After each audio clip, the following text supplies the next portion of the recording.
Story with Binaca.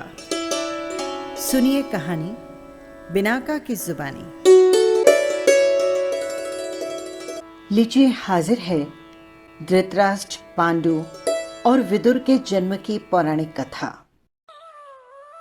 हमारे हिंदू धर्म ग्रंथों वाल्मीकि रामायण और महाभारत में ऐसे कई पात्रों का वर्णन मिलता है जिनका जन्म बिना मां के गर्भ और बिना पिता के वीर्य के हुआ था।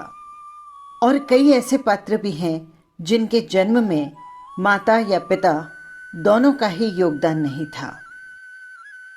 तो लीजिए सुनिए आज धृतराष्ट्र, पांडु और विदुर के जन्म की कथा। हस्तिनापुर नरेश शांतनु और रानी सत्यवती के चित्रांगन और विचित्र वीर्य नाम के दो पुत्र हुए। शांतनु का स्वर्गवास चित्रांगत और विचित्र वीर्य के बाल्यकाल में ही हो गया, इसीलिए उनका लालन पोषण भीष्म ने किया। भीष्म ने चित्रांगत के बड़े होने पर उन्हें राजगद्दी पर बिठा दिया, लेकिन कुछ ही काल में गंधर्वों से युद्ध करते हुए चित्रांगद मारा गया। इस पर भीष्म ने उनके अनुज विचित्र वीर्य को राज्य सौंप दिया। अब भीष्म को विचित्र वीर्य के विवाह की चिंता हुई। उन्हीं दिनों काशीराज की 3 कन्याएं अंबा, अंबिका और अंबालिका का स्वयंवर होने वाला था। उनके स्वयंवर में जाकर अकेले ही भीष्म ने वहां आए समस्त राजाओं को परास्त कर दिया और तीनों कन्याओं का हरण कर हस्तिनापुर ले आए। बड़ी कन्या अंबा ने भीष्म को बताया कि वो अपना तन मन राजा शाल्व को अर्पित कर चुकी है। उसकी बात सुनकर भीष्म ने उसे राजा शाल्व के पास भिजवा दिया और अंबिका और अंबालिका का विवाह विचित्र वीर के साथ करवा दिया। राजा शाल्व ने अंबा को ग्रहण नहीं किया, अतः वो हस्तिनापुर लौट आई और भीष्म से बोली, हे आर्य, आप मुझे हर कर लाए हैं, अतः आप मुझसे विवाह करें। किंतु भीष्म ने अपनी प्रतिज्ञा के कारण उसके अनुरोध को स्वीकार नहीं किया। अंबा रुष्ट होकर परशुराम के पास चली गई और उनसे अपनी व्यथा सुनाकर सहायता मांगी। परशुराम ने अंबा से कहा, हे देवी, आप चिंता न करें, मैं आपका विवाह भीष्म के साथ करवाऊंगा। परशुराम ने भीष्म को बुलावा भेजा, किंतु भीष्म उनके पास नहीं गए। इस पर क्रोधित होकर परशुराम भीष्म के पास पहुंचे और दोनों वीरों में भयानक युद्ध छिड़ गया। दोनों ही अभूतपूर्व योद्धा थे, इसीलिए हार जीत का फैसला नहीं हो सका। आखिरकार देवताओं ने हस्तक्षेप करके इस युद्ध को बंद करवाया। अंबा निराश होकर वन में जाकर तपस्या करने लगी। इधर विचित्र वीर्य अपनी दोनों रानियों के साथ भोग विलास में रत हो गए, लेकिन दोनों ही रानियों से उनकी कोई संतान नहीं हुई। वे क्षय रोग से पीड़ित होकर मृत्यु को प्राप्त हो गए।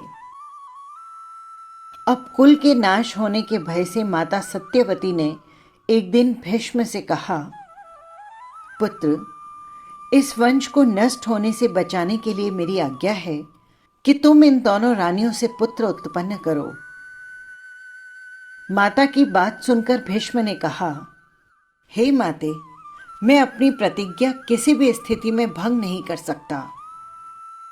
ये सुनकर माता सत्यवती को अत्यंत दुख हुआ। तब उन्होंने अपने ज्येष्ठ पुत्र वेदव्यास का स्मरण किया। स्मरण करते ही वेदव्यास वहां उपस्थित हो गए।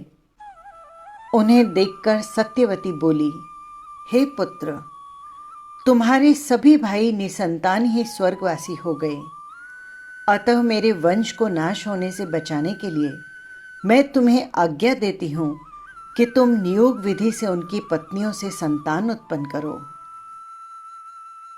वेदव्यास उनकी आज्ञा मानकर बोले, माते, आप उन रानियों से कह दीजिए कि वो मेरे सामने से निर्वस्त्र होकर गुजरें, जिससे कि उनको गर्भ धारण होगा।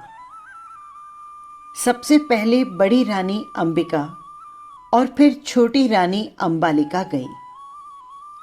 पर अंबिका ने उनके तेज से डरकर अपने नेत्र बंद कर लिए, जबकि अंबालिका वेदव्यास को देखकर भय से पीली पड़ गई। वेदव्यास लौटकर माता से बोले, माता, अंबिका का पुत्र तेजस्वी होगा, किंतु नेत्र बंद करने के कारण वो अंधा होगा, जबकि अंबालिका के गर्भ से पांडु रोग से ग्रसित पुत्र पैदा होगा। ये सब जानकर माता सत्यवती ने बड़ी रानी अंबिका को पुनः वेदव्यास के पास जाने का आदेश दिया।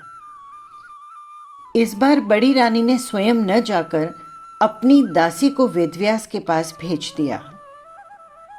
दासी बिना किसी संकोच के वेदव्यास के सामने से निर्वस्त्र गुजरी। इस बार वेदव्यास ने माता सत्यवती के पास आकर कहा, माते, इस दासी के गर्भ से वेद वेदांत में पारंगत अत्यंत नीतिवान पुत्र उत्पन्न होगा। इतना कहकर वेदव्यास तपस्या करने चले गए। इस प्रकार बिना पिता के वीर्य के समय आने पर अंबिका के गर्भ से जन्मांध धृतराष्ट्र, अंबालिका के गर्भ से पांडु रोग से ग्रसित पांडु तथा दासी के गर्भ से धर्मात्मा विदुर का जन्म हुआ। ये थी पौराणिक कथा। फिर मिलेंगे किसी नई कथा या कहानी के साथ। नमस्कार।